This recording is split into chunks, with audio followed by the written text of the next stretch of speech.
Welcome to The Witcher 3 with me, Royal Demon.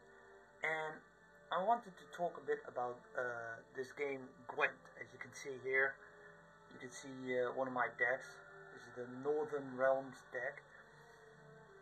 And I really wanted to talk a little bit about how you can build up a deck. Because for me this was really difficult at first. Because at first I had no special cards, I had no hero cards. I pretty much had just, I can show you here, like this, like these 1 point cards, like this, and at best this or that, like not good cards, and that's putting it very lightly. Now you can beat like similar, like traders on the road or like in small places. You can often beat people there, you know, people that are not in a Gwent card quest, because sometimes they are also in a town, or you know, more bigger NPCs, because sometimes there's also NPCs you meet, like a boss, or you know, someone more important, not just standard NPC, and you can play Gwent with them, and they're going to be tougher to beat. And you also have to keep in mind, and this is something that happened to me, if you don't beat them in time, it could be that they might die, or you just can't play cards with them anymore for whatever reason, and then you'll never get their special card, because whenever you beat someone with Gwent, you get a card from them. At least the first time. It's not like you can beat the same guy 10 times in a row and expect every time to get a card. No, I think only the first time you beat someone with Gwent, you get a card from them. Now, and the more difficult the opponent, or more rare the opponent, like not some simple NPC, the more rare card you will get. Now, as you can see, I got some interesting special cards, like a decoy. Now, a decoy can replace the cards that is on that you've placed with a decoy. Now, that might not seem very interesting, but if you have like a spy card on your side, you can take that and then use it for yourself, even though it was used by the enemy, because the enemy places it on your side. This also works with all your like your unit cards, and I find this specifically useful to use it with a medic card. Now let me quickly show you what the medic card looks like. Here, this is a medic card. See, you can see there's a heart with a white cross in the middle. Now it's on Done Banner Medic. Now this one will be placed plus the number value, and also revives a card you've already used from your discard pile. So don't use this one in round 1. This is for round 2, or and if you have a round 3, in round 3. These are the best ones for that. What I also love to use are spy cards. Spy cards are extremely useful because they add 2 more cards to your you know, playable cards from your complete deck. So that's pretty useful. These are just some simple unit cards. Don't only use special cards. Sometimes it's also good to have other cards. Now, and all these with the gold on them, these are hero cards. Now, hero cards are extremely useful. Some of them, as this one is also a spy card, sometimes they also have special abilities. But hero cards cannot be affected by special cards, so that's very useful, because, you know, let's say you play a high card, like the Gerald card or the Siri card. They can't be killed by the Scorch card, like this one, but they also cannot be affected by the Commander's Horde, that will multiply, you know, double their value.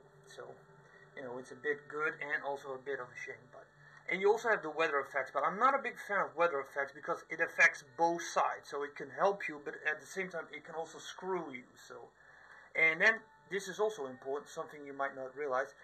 Leader cards. Now, as you can see, I don't have all of them for this leader, for Foltest. This is my favorite deck to use, the Northern Realms. And you can often buy these, and sometimes you can win some of these in a tournament. These have special abilities. You can use this ability if you have the card necessary for that. Sometimes you don't need a special card for this. Sometimes it's just something that happens. But this one you need to have a fall card in your deck. If you don't have a fall card in your deck, you can't use this card. Yeah, you can't use this ability of him, and that's how it counts. And this one destroys the highest siege level card if siege units have a total a value of 10 or higher. Now, and this is a lot of that. You also have different types. You have also the scorch, this one, a very interesting one. These are, by the way, neutral cards. Neutral cards are, you can use these for every deck. Very useful. Now, these are some more hero cards and other types of cards. These are actually multiplier cards. Like if you play one of these, then everyone else with the same name will be played, even if you don't have them in your playable cards. Just in your deck, you would still play them. Very useful. Scorch is an interesting one to use, but I'd rather not play as that one. These are the monster cards. Monster cards also very useful. You have some interesting ones here as well. And the Nilfgaardian Empire here also has some interesting ones. As of right now, this one is interesting, but because I have a lot of spy cards with the Northern Realms, I just prefer to use this one a bit more. Now, those are my cards. Let me quickly show you so another thing I'd really like to mention before I forget, you can also buy Gwent cards. So don't worry about that too much. You can pretty much buy them at every trader, almost. I'm not saying every trader, that would be a lie. And also remember that once you buy cards, you can't buy them again there. I mean, sometimes he'll sell maybe one or two more cards, usually a duplicate, but you know, you have to well, you have to be a bit careful about it. Okay, I think I can keep those on it. I don't need two Scorch cards. I can use spy cards. I got hero cards. And if I play one of those, I'd play both of them. Well, I'll leave it like this. I'm gonna take a risk with this. Yeah, see, I got a 6 in front of that. Now, another tip I will give you when playing this. See, oh, by the way, if you think like, how do you get hero cards? These you get easily from doing quests. You'll get, sooner or later in the story, you get quests, and that will specifically say, beat these players. And every time you beat a player, they'll probably refer you to another player, and beat that player, and you'll get another hero card. 9 out of 10 times you get a hero card from them, otherwise you get a special card that's also very valuable. They're hardly ever terrible cards. So, my opening move, I like to start with the Mysterious Elf if I got it. It's worth 0 points, so I don't give them points. Spy cards is my favorite way to play. Now, this is probably going to be not a very good opponent, but I just wanted to make, to show you something you can do. And who knows, maybe he might surprise me, maybe he's got some cool tricks. Now let's show you this. This is the muster it's called. So let's play. If I play this, I immediately play more of the same. See? Boom. I immediately play, do you see that? I immediately play all the others that have the same name. Daunter O'Grim, I think is his name. Is his name? Gaunter. I said Daunter, it's Gaunter. Well, my mistake. So let's instantly play like that. Now, it didn't really cost me extra cards because it was pulled from my deck. On the right. I hope you can see the number there. So it's a nice trick. Now, let's not fuck around too much. Well, let's just put... Oh, something you should also really keep in mind. No, not that. This. See what can the enemy do. What is his leader card? He doesn't always have the same type. Now, he can pick an impenetrable fog card from your deck and play it in, or from his deck then at least. So, he can pretty much annul the fours there. They're all going to be worth 1 point then. He can do that with his leader ability. My leader ability will be, I'll be able to destroy siege units when they're 10 points or higher. At least the highest ranking card of that. It's very important that you know how that works. So I'd say let's get some more spy cards. Great tactic to, well, improve your chances, I'd say. So my advice for you is very simple. Always try to play players that first not that great, but try to build it up. Don't immediately go for the big tournaments or those players you can't really beat it well. First buy some good special cards like Scorch you can buy from a merchant, Decoy you can buy from a merchant, you can buy the Commander's Horn that will double the value of your cards. All very useful, and they absolutely helped me win some difficult ones when I didn't have a very big card supply. Now let's see, I'm looking very comfortable there, so, well, you know, boom, let's do this. It's her turn. And the best way is really play against the, you know, the quest against the players that are marked in there that says play against this person, and you earn cards. I think Zoltan has a quest for you later in when you're in Novigrad, looking for Dandelion, I think, and you can pretty much earn one there as well. Also very cool. You can earn 3 cards, I think, 2 hero cards and 1, no, not special card, 1 also other card, I think, that also has some abilities. Well, he's like, I'm not going to give up. Oh, that's fine. You know what? I'm going to play another spy card. Because, why not? Gives me more stuff. Your opponent passed at 32. Well, I already have 37, so I'm going to win this round. Don't overplay it. What you can do, if you have more points, or you're certain that, because this is also a good tactic, sometimes it's good to let the opponent win.